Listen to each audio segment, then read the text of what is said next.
কলকাতা ভারতের cultural capital, নামেই সেটা, কাজে কিছু নেই। তৃণমূলের দৌরাত্মে কলকাতার কালচার ঝাপসা হওয়ার পথে আছে বলতে শুধুই শাসক দলের জুলুমবাজি আর তাদের দাদাগিরি। জোর যার মুলুক তার, যার জেরে এবার আক্রান্ত টলিপাড়া। আপনারা সকলেই জানেন, শহরে বিজিবিএস অনুষ্ঠিত হলো বিশ্ব বাংলা বাণিজ্য সম্মেলন। গালভরা নাম দিয়ে আসলে যে কি হলো সেটা যে কোনো সাধারণ মানুষের বুঝতে কোনো অসুবিধা হয়নি।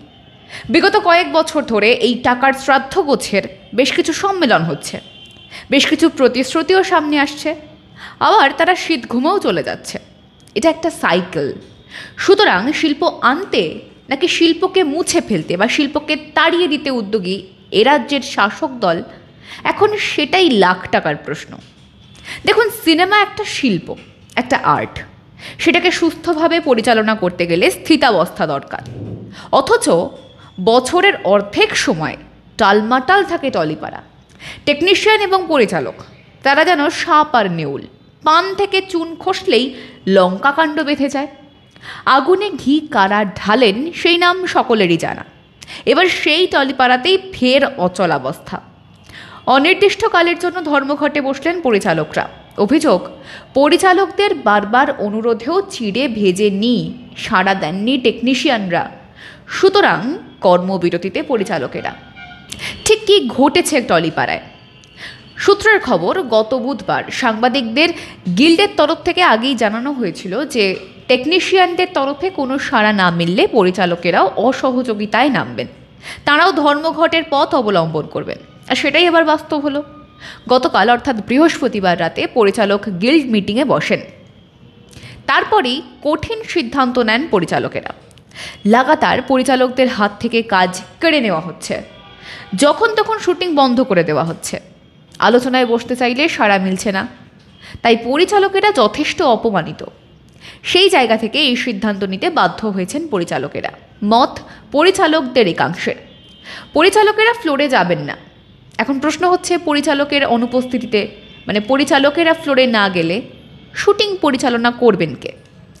তাতে পরিচালকদের একাংশের দাবি, ফেডারেশনের আচরণে মনে হয়েছে যে পরিচালক ছাড়াই শুটিং সম্ভব, সুতরাং পরিচালকরা উপস্থিত না থাকলেও হবে, এমনটাই জানিয়েছেন তারা। টলিপাড়ার ওপর নির্ভর করে কয়েক হাজার মানুষের সংসার। পরিচালক ছাড়া কি সত্যিই শুটিং সম্ভব?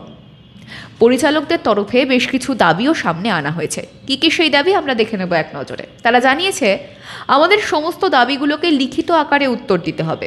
মিডিয়াতে দেওয়া বা মিটিংয়ে করা মৌখিক প্রতিশ্রুতিতে আমাদের আস্থা নেই। 2, যে 3 জন পরিচালককে ব্ল্যাকলিস্ট করে কাজ বন্ধের নির্দেশ দেওয়া হয়েছে, লিখিতভাবে জানাতে হবে তারা প্রত্যেকে তাদের শুটিং নির্দ্বিধায় যেন শুরু করতে পারেন। 3, লিখিতভাবে জানাতে হবে কোনো অবস্থাতেই লিখিত বা মৌখিক নির্দেশে কাউকে ব্ল্যাকলিস্ট করা যাবে না। 4, লিখিতভাবে জানাতে হবে কোনো অবস্থাতেই লিখিত বা মৌখিক নির্দেশে কারো কোনো কাজ বন্ধ করা যাবে না। পরিচালক, প্রযোজক এবং প্রোডাকশনের তরফ থেকে ফেডারেশনকে টেকনিশিয়ানদের একটি তালিকা শুটিংয়ের আগে অবশ্যই দেওয়া হবে, কিন্তু সেই তালিকা দেওয়ার সঙ্গে ফেডারেশনের তরফ থেকে কোনো অনুমতি আসার প্রশ্ন থাকবে না। প্রযোজক এবং পরিচালক নির্দ্বিধায় কাজ শুরু করতে পারবেন। তালিকা নিয়ে কোনো সমস্যা থাকলে তা নিয়ে আলোচনা হতে পারে, কিন্তু কোনো অবস্থাতেই কাজ বন্ধের নির্দেশ মৌখিক বা লিখিতভাবে দেওয়া যাবে না। 6, কোনো ব্যক্তিকে নিয়ে সমস্যা থাকলে তার সংশ্লিষ্ট গিল্ডকে জানাতে হবে। সেই গিল্ড তার সদস্যদের নিয়ে ফেডারেশনের সঙ্গে আলোচনায় বসবে, কিন্তু কোনোভাবে তার কাজ আটকানো যাবে না। এবার প্রশ্ন হচ্ছে, ফেডারেশনের কি বক্তব্য, কি বলছে তারা? ফেডারেশনের সভাপতি স্বরূপ বিশ্বাস বলছেন, ইচ্ছাকৃতভাবেই কাজ স্তব্ধ করতে চাইছেন ডিরেক্টর্স গিল্ড। ডিরেক্টর্স গিল্ডকে কড়া ভাষায় আক্রমণ করেন স্বরূপ বিশ্বাস। এদিকে পরিচালকদের একাংশের দাবি, মুখ্যমন্ত্রীর কথাও নাকি শোনা হচ্ছে না। তার মানে তিনি কি নিজেই স্বীকার করে নিচ্ছেন যে তিনি তার পদে থেকেও ব্যর্থ? দলের সুপ্রিমোর কথাই যদি শোনা না হয়, সেক্ষেত্রে দ্বন্দ্ব তো থেকেই যায়। তাহলে কার প্রশ্রয় দাদাগিরি বেড়েই চলেছে? কার হাত রয়েছে মাথায়?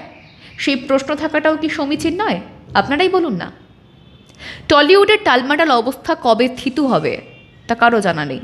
শাসক দলের দাদাগিরির খেসারত আর কত শিল্পকে দিতে হবে? কলকাতাকে আর কতবার শিল্পচ্যুত হতে হবে, শিল্প হারাতে হবে, তাও সত্যি অজানা।